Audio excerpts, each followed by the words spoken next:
Hello everybody and welcome to another video, and today we're going to be revisiting Five Finger Death Punch. Now I checked them out maybe 2 years ago I think now, when I checked out a track called, I think it was Remember Everything. Ironically I can't actually remember if that is the name. I think it was called Remember Everything, and from what I can recall it was actually quite a hard-hitting and emotional song. If I remember correctly, it was about abuse and the effects that abuse have on people. Like I think the song itself was around a guy who was abused as a child by his father, and then he grew up using this, with the same behaviour, badly treating his family, and then realising what he'd become and hating himself for it. So it was quite a powerful and quite emotional song. And in the time since doing that video, I've had several people asking me to check out several other of their tracks, and one of the most frequently requested tracks was a track called The Wrong Side of Heaven. So that's what we're going to look at today. Now, for some reason, Five Finger Death Punch seem to be somewhat of a polarising band. They seem to get a lot of flack. There seems to be a lot of hate thrown their way for some obscure reason, and I don't actually understand why. But from what I recall, I really enjoyed that track, Remember Everything, if that's what it's called. So, I'm expecting a lot from this track as well. Now, I have the lyrics here. I'm assuming they're going to be correct, because this track has been out for quite some time, and I know hundreds and hundreds of other reactors have done reaction videos to this song. I've seen this pop up quite a lot. But, it was requested, so we're going to get to it. So we'll jump into this track and see what we've got. So, The Wrong Side of Heaven by Five Finger Death Punch. Let's have a look.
And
closer every day.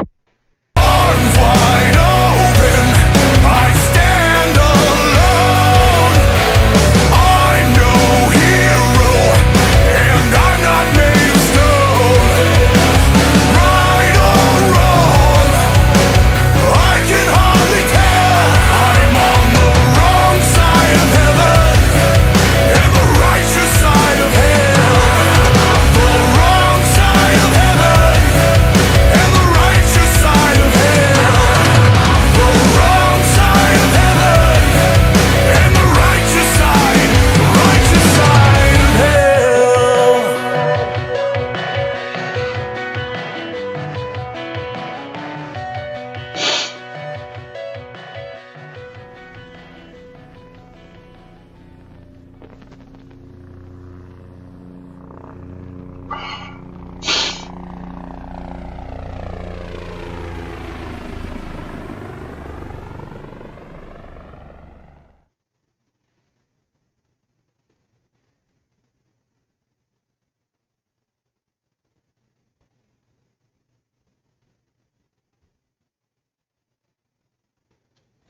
Jesus Christ, I'm going to let that run because it's showing all these places where you can get help for such things. But again, another incredibly powerful piece of music with an incredibly powerful message about a very real problem. I mean, I can't begin to understand what it must be like. I mean, it showed at the beginning, that you got the sort of showing the 4 different kinds of soldiers. Like there was the career military guy, the guy with the beard and the baseball hat, and then you had the person who'd volunteered.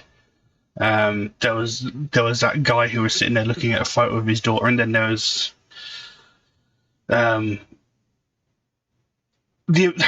they seem to always have one in like these military films, the obligatory nut job who just goes in because he enjoys that sort of thing. He's looking at porno magazines in the Humvee whilst he's driving along, and he seems to be rather angry at the world.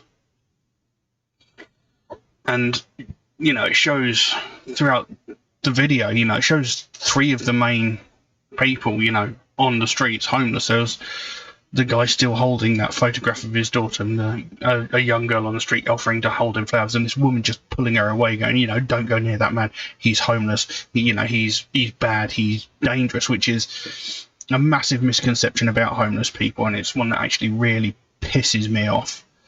And you had the nut job guy. Oh, it's not fair to call him a nut job, but the sort of more aggressive guy, shouting at the world, getting drunk, and he gets arrested, and one of the arresting officers sees the squad tattoo on his arm, and it's exactly the same as the one he has. So he sort of goes, okay, I know what's going on here. So he takes the cuff off, puts him in the back of the car, and he's like checking, you're okay, you're with me, we'll do something to help you. And then right at the end, you had the bearded career military guy slumped against the wall, and the volunteer soldier whose life he saved. I mean, you can even see it in the video. He mouths to him, "You saved my life, brother." Obviously that soldier's done quite well for himself, and he comes across the man who saved his life, and he hates to see the guy that saved his life in that position, so he drags him to his feet, and he's obviously going to try and help him in some way. So very, very powerful song with all the information and statistics through that. It's absolutely shocking. I mean, I'm guessing those figures are for the United States, because obviously there's still problems with homeless veterans here in the UK, but it's not nearly as bad as it is in the States. I mean, a quick look at some statistics. There's an estimated between 1 to 400 veterans sleeping rough in the UK every year. and 3,000 to 4,000 facing homelessness. And that's just in the UK. And, you know, the UK is considerably smaller than the United States, but that's still a shocking number. And, you know, and it says throughout the video, you know, these people put their life on the line to protect the country, to protect the people. And, you know, they're coming back from war. And, you know, these people are battle-scarred mentally and physically. And we're not doing enough to help them. You know, these people put everything on the line, and they're coming back, and we just go, yeah, whatever. You know, why should we help you? But we should be helping them because, you know, these people are literally risking death every day to make sure that we are safe. You know, and they're coming home with PTSD, which I can't even begin to understand. But, you know, this affects them in major ways. You know, it affects their families, it affects everybody. My uncle, he served in the Gulf War, and he wasn't even a combat soldier. He was like in administration and whatever. And, you know, during the time he was in the Gulf, you know, he was in his office doing whatever he was doing, and the base where he was sat, you know, a missile hit the base close to where he was sitting. Thankfully, he survived, you know, but, you know, he wasn't even directly involved in combat, and he nearly lost his life in the protection of this country. And when he came back, he was not quite the same. And eventually, a few years down the line, he ended up getting divorced and splitting from his wife and children. And all of this is just a result of what happened. You know, the mental scars you get from almost dying has got to be unreal. And I can't even begin to imagine what it must be like. You know, my older brother, he's actually a police officer. My older brother is a police officer, and he suffers from PTSD from the things he's been through and the things he's seen just as a police officer. So what that's going to be like as somebody who served in the military, I really don't know. And, you know, these people are coming back needing help. And we're not doing enough. We're letting these people sleep on the street. Whilst, you know, we're sitting in our nice warm homes that we can have because of them.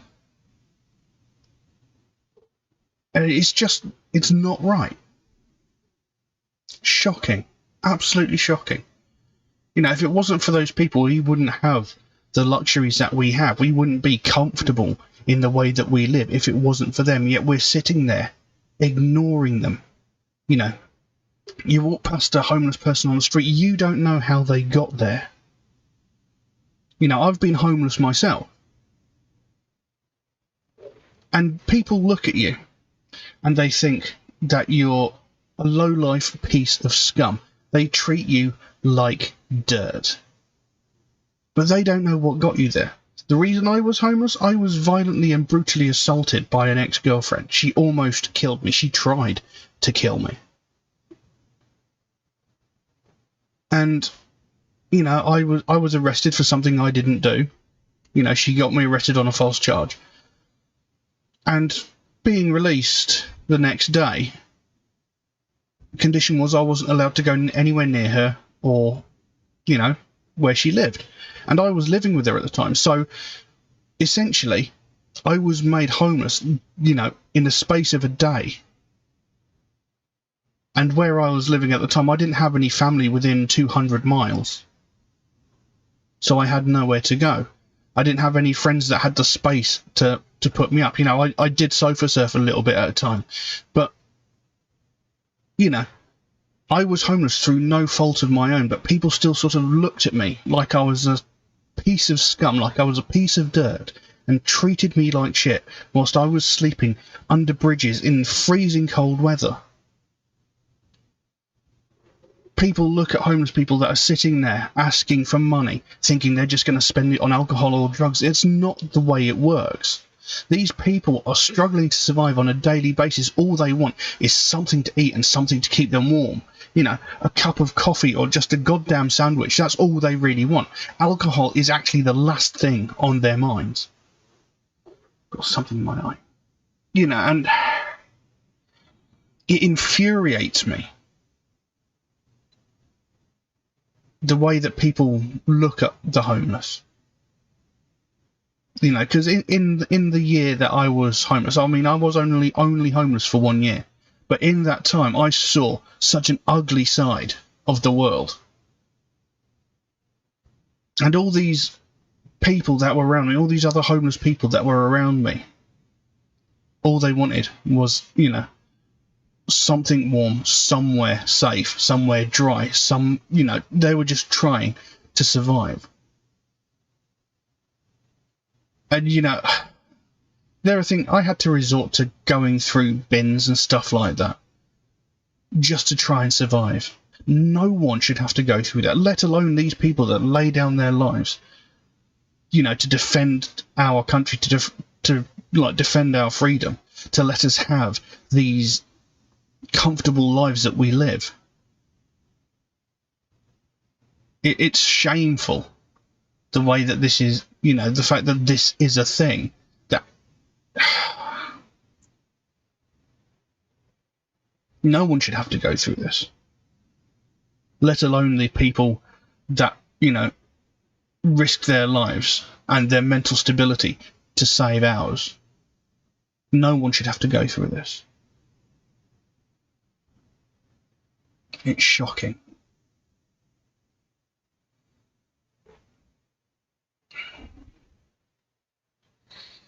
But, you know, lyrically, you know, I've gone on a bit of a rant there, but lyrically, it's a great song. It's a great piece of music, very powerful and very hard hitting. When it goes, I spoke to God today and she said that she's ashamed. What have I become? What have I done? I spoke to the devil today and he swears he's not to blame. And I understood, because I feel the same. You know, just those opening lines make such a big difference, you know, make such a statement. You know, I spoke to God today and she said that she's ashamed. You know, so many wars have been committed in the name of God. You know, you hear all these presidents, you hear all these prime ministers saying, you know, God told me to do this, I have God on my side, you know, Jesus agrees with me, this is what Jesus would have wanted, you know, this, that and the other. You know, God is used as an excuse for so many things, and war is one of them. You know, so, you know, God saying, you know, she's ashamed, these people are using my name to commit these atrocities. It's disgusting. And that line, I spoke to the devil today and he swears he's not to blame. He's like, you know, I had nothing to do with this. You know, I didn't make anybody do this. It's all down to you guys. And that's the thing. You know, these rich 1% political asshats, you know, sitting in their billion-dollar houses and their 13th holiday home, sitting there arguing with other countries, causing these wars, and then sending these essentially civilians into other countries to fight the wars for them. It's like, was it BYOB by, I think it's BYOB by System of a Down. Why don't presidents fight the war? Why do we always send the poor? You know, all these fat cats sitting there on their bloody high horse in their alabaster towers, causing all this confrontation, and then they go, you lot, go and fix it for me. It's disgusting, you know. They can't back up their own foul words. You know, they'd rather get someone else to fight their battles for them. And then, you know, these people go off to murder and kill against their will for the sake of some billionaire who wants, like, oil or whatever from someone else's country. And they're coming back battle-scarred. And then the same person that sent them out to fight the war for them just ignores them when they come back, when they need help the most. You know, there's lines there, what have I become? What have I done? You know, these people want to go and defend the country. They don't want to kill anybody, but they're forced to. You know, what have I become? I've become a murderer. I've had to kill people because somebody back home has made me do it. You know, what have I done? You know, I've committed atrocious acts of war against people. Innocent people have lost their lives in the crossfire, and I'm partially responsible for this. I am part of it. All I wanted to do was help save people. I never wanted to kill people. And, you know, they're coming back traumatized and getting ignored by the very people that put them in that situation in the first place. And then it went into that chorus, arms wide open, I stand alone. I'm no hero, but I'm not made of stone. Right or wrong, I can hardly tell. I'm on the wrong side of heaven and the righteous side of hell. The wrong side of heaven and the righteous side of hell. You know, I'm no hero and I'm not made of stone. You know, I'm. They don't see themselves as heroes. They see themselves as doing what any man should. You know, any man would want to save and protect the people he cares about. You know, but I'm not made of stone. You know, so I still have feelings. You know, it still tears me up inside when I think about the hundreds and thousands of people that were murdered by my hand. But all I was doing was following the orders of these higher up people sitting in their comfortable places.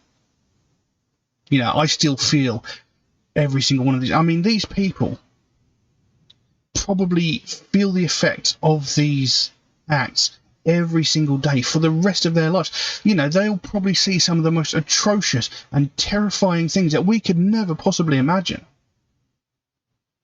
And chances are, every time they close their eyes, they see those things. It's unbelievably traumatic. And again, they're just being ignored. They're not getting the help they're needing. And that's unacceptable. Carried on. I heard from God today, and she sounded just like me. What have I done, and who have I become? I saw the devil today, and he looked a lot like me. I looked away. I turned away. So that line there, I saw the devil today, and he looked a lot like me. Now, the devil is often, you know, likened to the epitome of evil. So he's seeing himself as the epitome of evil. You know, he's seeing himself as a heinous creature that's to be resented. Because that's what he's been turned into. Because, again, these multi-millionaire 1%ers are sitting in their houses going, it's all right, they're killing everybody for me just because I want what I can't have. Then it goes back into that chorus, arms wide open, I stand alone, I'm no hero, and I'm not made of stone. Right or wrong, I can hardly tell. I'm on the wrong side of heaven and the righteous side of hell. I'm not defending, downward descending, falling further and further away, getting closer every day. I'm getting closer every day to the end, to the end, the end, the end. I'm getting closer every day. So, you know, this is, you know, the mental decline of these people. You know, that, like I said, you know, they've seen horrific things and they have to live with what they've done for the rest of their lives. And it even said, you know, something like 5,000 veterans every year are committing suicide because they can't deal with what they're going through, because they can't handle what they've been forced to do. You know, they're either ashamed of what they've done, or, you know, having seen their friends blown to pieces, or having suffered traumatic injuries themselves, it gets too much for them, and, you know, the depression sets in, and it gets too much, and they don't know a way out. And because we're not helping them as well as we should, they're taking the only way they can see, the only way to stop these flashbacks, these nightmares, you know, these traumatic memories that they have. So it's shameful that we're so easily discarding these people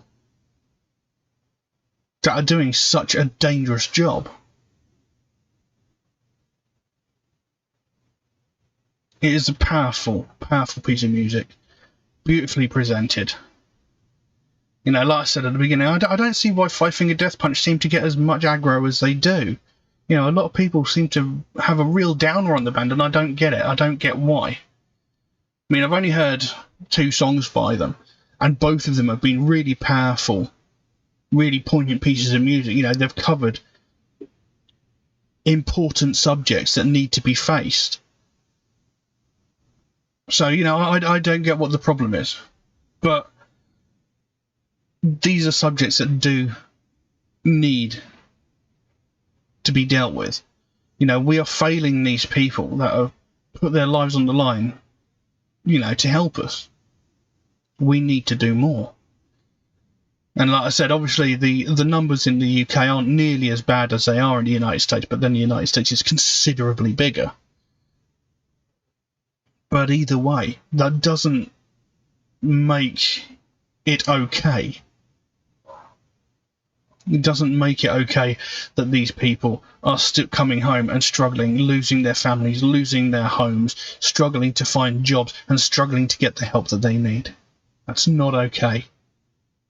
These people should be welcomed home with open arms and given everything they could possibly need. You know, they've risked their lives daily fighting someone else's war. And it's unacceptable that we're just sort of sitting back going, you know, it's fine, it doesn't involve me.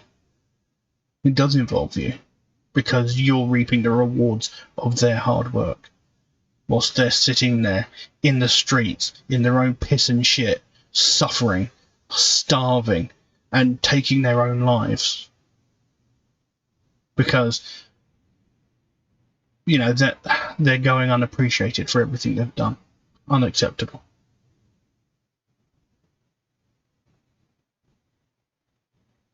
Very powerful.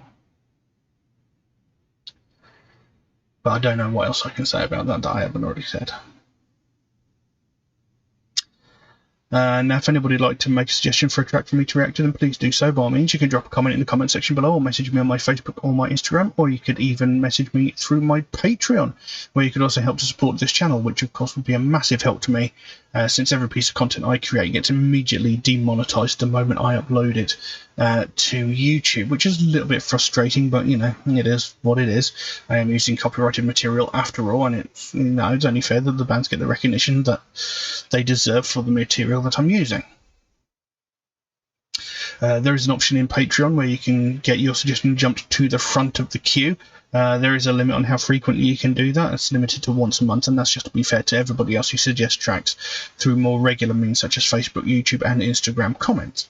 And if you do make a suggestion through those more regular means, such as Facebook, YouTube, and Instagram, do know it could take me a while to get around to your suggestion, since I do get suggested so many new tracks every single day that my list grows faster than I can record the videos. But I do write down every suggestion I get, so it should get done eventually. It just might take me a while to get around to it, unfortunately. Also, MetalHead Reacts is a proud supporter of the Sophie Lancaster Foundation, a British-based charity whose goal is to put an end to hate crime. And one of the major facets of that is hate crimes against people of the alternative community. And that's something I believe in very, very strongly, something that I think really needs a lot more attention than it gets, because it's something that gets widely ignored, brushed under the carpet, and people pretend it's not a really big deal. Whereas in fact it is a very, very big deal. You know, every day all around the world, people from the alternative community are getting violently and brutally assaulted just purely for their taste in music. And, you know, we're not just talking about insults being shouted or, you know, getting a shoulder ram as you walk down the street. We're talking about violent crimes that are ending up with people in hospital, sometimes with broken limbs and sometimes life-threatening injuries, just because of their taste in music and clothing. And, you know, this has been going on for decades. This goes on a daily basis. But nothing ever gets said or done. The last time there was any widespread conversation about this sort of thing was about 14 years ago, when Sophie Lancaster and her boyfriend Rob Maltby were violently and brutally assaulted by a group of about 5 or 6 people who brutally and violently beat them, punched them, kicked them, knocked them to the ground, and stamped on their heads so violently that they both ended up in comas. Now, Rob Maltby, he did thankfully survive the assault. He was in a coma for about a week and a half, maybe a little bit longer, but he did survive. Sophie Lancaster, on the other hand, she was in a coma for 13 days before she succumbed to her injuries and she died. This young woman was 20 years old and was beaten to death just purely because of her tasty music and clothing. Now, when this happened, this was all over the news, as rightfully it should have been. And over time, other news stories came in and it faded into the distance, as you would expect. But in the 14 years since that happened, we've not heard anything else, despite the fact that there have been several hundred, if not several thousand, similar incidents in that time. The only difference being that no one has died. And that's the key difference, that no one has died. If someone in that 14 years had lost their life as a result of one of these attacks, then it would have been spoken about. And that's just unacceptable. We shouldn't have to wait for someone to lose their life before this gets spoken about. We shouldn't have to wait for someone to die before something gets done. But that's just the way it is. Every day we hear about all these other hate crimes like sexism, racism, homophobia, transphobia, religious hatred, ableism, etc. We hear these on a daily basis. From the most heinous and violent of these crimes, where someone is murdered because of the colour of their skin, their sexual identity, or their religious beliefs, down to the most petty of these crimes, where some entitled white woman is calling the police because a family of colour are having a picnic in a public space. We hear these in every facet of media, every single day. But when it comes to someone from the alternative community getting violently and brutally assaulted, we hear nothing. And that's unacceptable. These people are getting beaten to within an inch of their life, and nothing's getting said. We'd much rather focus on anything else. And that needs to change, because the more we ignore it, the worse it's going to get. And if we carry on ignoring it, it's only a matter of time before what happened to Sophie Lancaster happens again, and we simply can't allow that. And this is what the Sophie Lancaster Foundation is all about. They want more people to talk about this. They want to bring more awareness to the fact that this thing is happening, and it's a lot worse than people think it is. They don't want to see another family go through what they went through when they had to watch their daughter slowly die over the course of 2 weeks because of the small-minded actions of a group of people who couldn't accept the fact that not everybody likes the same thing. Something needs to be done before another person loses their life, because Sophie Lancaster isn't the first person to lose her life over this. But we've got to hope and work towards making sure that she is sure as hell the last. We can't allow someone else to lose their life over something as trivial as their taste in music. So if you'd like to find out more about the Sophie Lancaster Foundation, there's a link to their website in the description below. You can go over there, find out what they're working on at the moment, find out what their overall goal is, because they can explain it a lot better than I can. And if you can help them out in any small way, whether it be a small donation through their website or something as simple as one of these Sophie wristbands, maybe even this one, they've got a whole bunch of other really cool stuff going on over there. The smallest amount can make the biggest difference. And the sooner we bring more attention to this, the sooner we'll get more people talking about this, and the sooner we can help to stamp out prejudice, hatred, and intolerance everywhere. But I'm going to leave that as it is for the time being. Thank you all very, very much for watching. I'll see you again soon. Bye-bye.